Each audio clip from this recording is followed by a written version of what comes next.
We're seeing new drugs such as MDMA or ecstasy, synthetic drugs coming from Europe into Guyana and then to other parts of South America. We're also seeing the presence of foreign marijuana. This is marijuana with a higher THC content coming from North America, Colombia, Venezuela, as far as Thailand, coming into Guyana and then going to other parts of South America. Also, the presence of foreign members of drug trafficking organizations trying to embed themselves here in Guyana. Recently, we've seen numerous foreign members held alongside Guyanese outside of Guyana with large amounts of cocaine. Again, this is an indication that they're trying to establish somewhat of a presence here.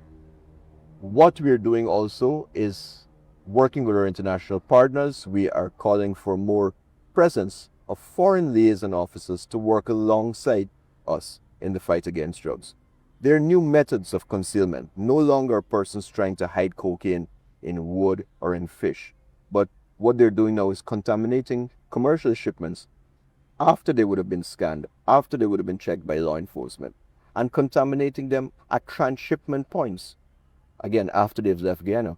We're also seeing them load vessels off the coast. So a vessel comes in, it has legitimate cargo, but then it travels outside of Guyana on our territorial waters and they load narcotics on board. What are we doing? As I mentioned, we're working with our international partners, but we're also using technology. Canu has acquired scanners and other bits of technical equipment to help us identify some of these concealment methods. Also, we're working with the local entities. For example, MARAD, we're working with them to identify what's happening along our coast. We're working with the Guyana Defense Force Air Corps and GCA to identify planes flying at treetop level, etc. So again, partnership is key. And while I mentioned before we can't do this alone, we are just being as adaptive as we can, which is through international partnerships.